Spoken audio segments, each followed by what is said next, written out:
안녕하세요. 부동산 세법 이성원입니다.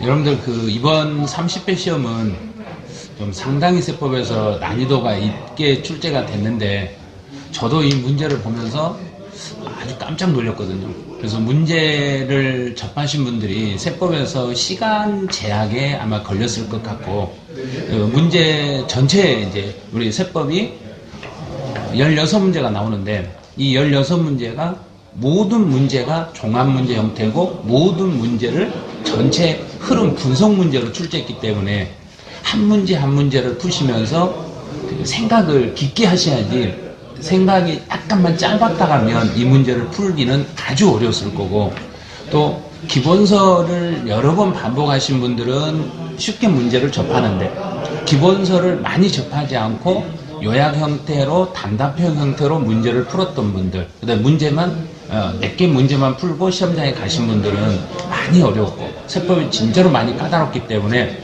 세법에서 나머지 이제 고득점을 만들 수는 없는 거고 세법 중에서 16문제 중에서 여러분들이 풀 수 있는 문제는 6문제에서 10문제 사이가 됐을 거고 기본서를 자꾸 보신 분들은 14개 정도 이 정도는 맞췄을 수도 있는데 그 문제까지 간다는 것은 아주 어렵고 그래서 조세 총론에서 특이하게 3문제를 출제했는데 그 3문제 중에 한 문제는 지금까지 우리가 다루지 않았던 불복 절차에 대한 문제인데 그 불복 절차는 사실 아는 사람은 단순한 문제인데 알지 못하는 분들이라면 아주 어렵고 또 그 문제를 이해가 안 되는 문제로 또 두 문제는 다시 종합문제 형태로 문제를 출제해서 우선권에 대해서 분명히 이번에 제가 나올 수 있다. 그래서 우선순위에서 그 재산에 부과된 세금들이 출제될 수 있으니까 그 세금의 종류들은 꼭 암기를 하셔라.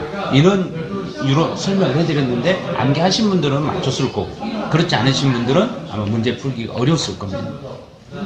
취득세가 3문제가 출제가 됐는데 이 취득세 중에 하나는 세율하고 그래서 이번 시험은 세율하고 관련된 게 많은 문제가 출제되리라고 예상을 했는데 예상하고 동일하게 세율 문제가 취득세 문제, 재산세 문제, 양도세 문제에서 3문제가 세율 문제가 출제가 됐기 때문에 수업 시간에 세율을 정확히 암기하신 분이라면 그 세율에 대한 문제를 전부 맞춰냈을 거란 이야기예요. 그래서 혹시 이 영상을 보면서 다시 이제 도전하시는 분들은 모든 시험이라면 세법 같은 경우는 세율을 완벽하게 정리를 하셔야 되기 때문에 또 30일에 준비를 하시는 분들도 세율은 철저히 준비를 해 주셔야 된다는 걸 알아두셔야 되고요.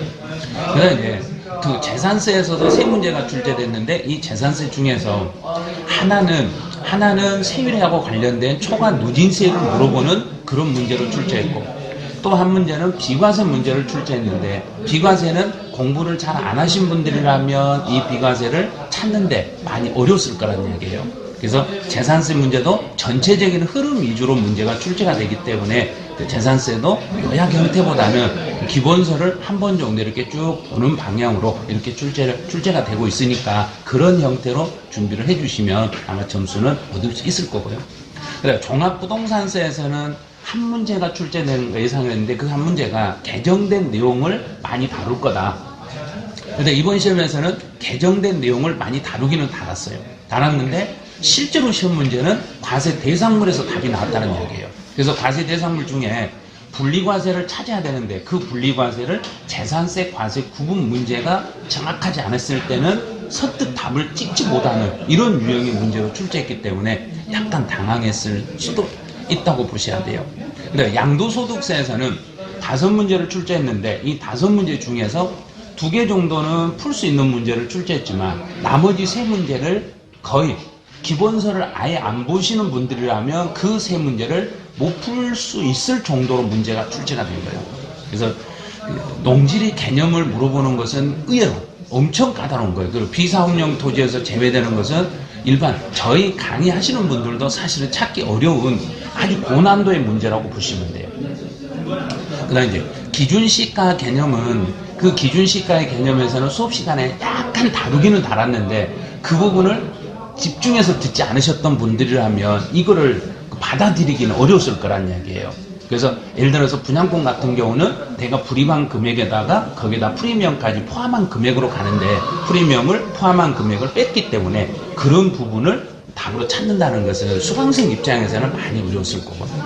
그래서 이제 부담부 증여하고 관련된 실제 사례 문제 형태는 참 엄청 어려운 문제예요. 그게 푼다는 것은 부담부 증여에서 취득 가격이나 양도 가액을 찾는 건 좋은데 그 전체의 사례로 형태로 문제를 냈기 때문에 그 문제를 분석하는데 시간이 꽤 걸렸을 거란 얘기예요. 그래서 세법은 제가 이제 강의를 하면서도 시간 제약이 걸릴 수 있으니까 그 시간을 조심해라. 그래서 시간 안에 푸는 연습을 많이 해라. 그리고 책 지문을 많이 읽으셔야 돼요. 그래서 네, 31회 시험 메가랜드 강남 메가랜드에서 여러분들 다시 뵐 수 있으면 제가 최대한 여러분들의 합격을 위해서 최대한 도와드릴 테니까 저희 믿고 한번 보시기 바랍니다.